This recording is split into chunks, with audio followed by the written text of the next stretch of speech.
जानता है क्या? माने इसको अच्छी भाषा में बोलेंगे तो तुम स्किल्ड हो क्या? तो दो प्रकार के लोग होते हैं, स्किल्ड और नॉन स्किल्ड।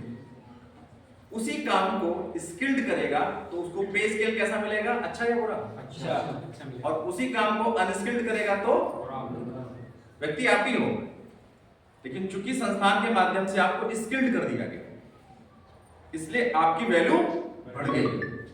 और आपने जो स्किल डेवलपमेंट के काम है, चाहे वो आईटीआई के माध्यम से हो या कौशल विकास के माध्यम से हो, अगर वो हमने नहीं किया है तो हम अनस्किल्ड में रह जाते हैं और हमारा कहीं ना कहीं वेतनमान या हमारा आकलन जो है वो कम हो जाता है। बहुत सारे ऐसे लोग हैं जो अशिक्षित होते हैं लेकिन उनकी सोच बहुत अच्छी होती है, लेकिन चूंकि उनके पास में कोई डिग्री डिप्लोमा नहीं है, इस कारण से वो अन्य प्रकार की जगहों पर अपने आप को आवेदन भी नहीं कर सकते हैं।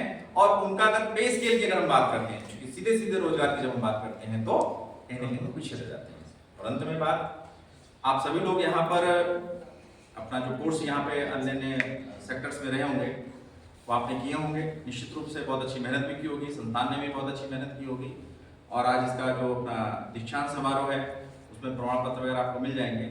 मिलने के बाद में मेरा आप सभी को आग्रह है, आग्रह ये है, आपको 4000 की नौकरी मिले, 5000 की नौकरी मिले, 8000 की नौकरी मिले, या आपको केवल एक्सपीरियंस के लिए भी अगर 4-6 महीने किसी संस्थान में जाना पड़े और काम करना पड़े, तो बिना किसी सोच विचार के, बिना किसी लोक लाज के आपको वहां पर निश्चित रूप से चले जाना चाहिए।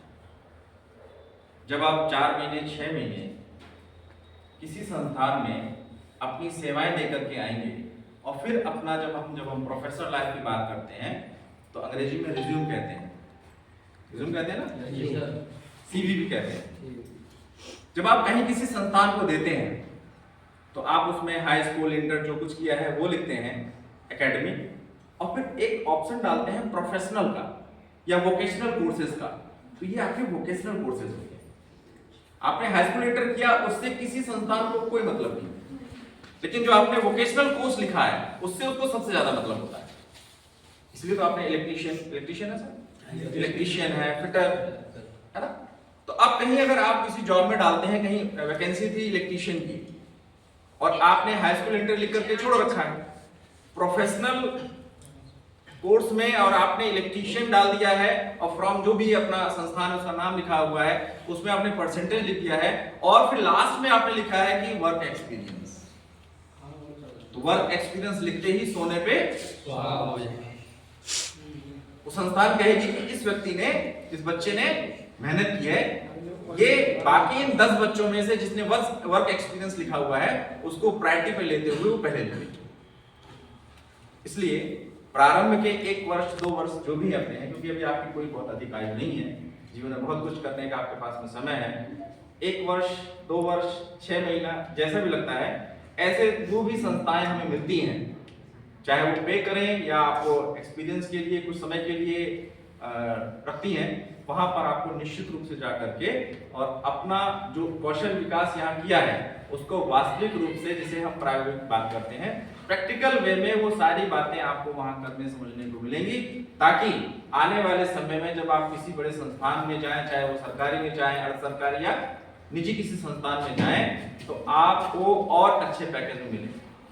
कई वर्ष पहले जब हम लोगों ने स्किल डेवलपमेंट पे बहुत सारा काम किया था, उस समय 7-8 हजार की नौकरी पे जो बच्चे गए थे, आज 35-40 हजार का पैकेज उठा रहे हैं विद इन 4 to 5 ईयर में।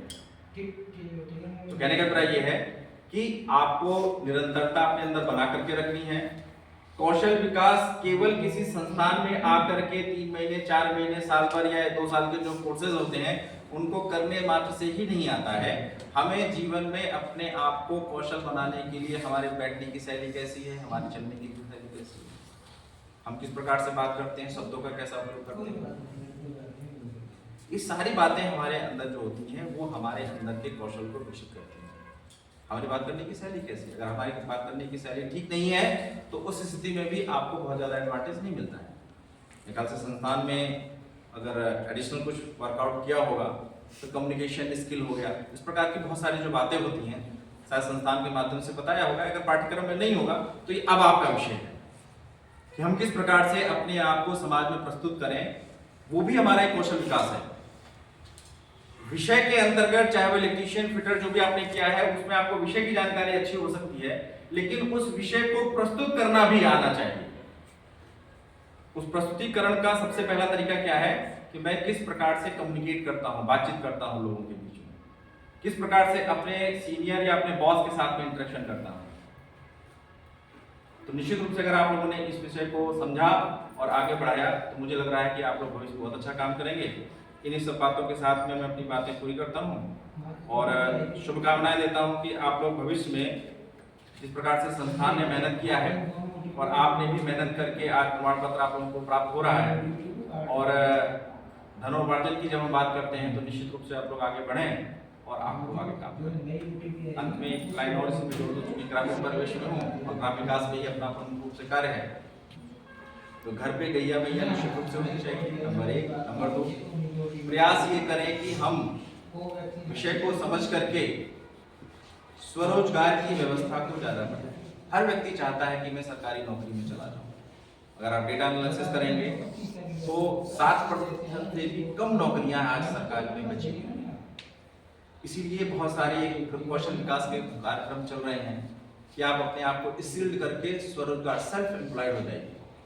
अटल बिहारी वाजपेयी जी ने कई वर्ष पहले जब मैं छोटा था तो उन्होंने बहुत अच्छी बात कही थी कि हम कुछ ऐसा करें कि हम स्वयं स्थापित होते हुए आप जैसे 10-20 लोगों को भी स्थापित कर दें। तो आज हम अपने साथ में लगभग 45 लोग काम कर रहे हैं अपने साथ में, जिनके परिवार की चिंता करने का काम अपने संस्थान के द्वारा किया जा रहा है। तो आपने भी यही करना है, विषय को समझना है, कुछ दिन नौकरियां करना है या व्यवसाय जो भी करना है वो करना है। अंत में अपने आप को और विकसित करने के लिए, अपने क्षेत्र को विकसित करने के लिए स्वरोजगार की बातों को आगे बढ़ाना है।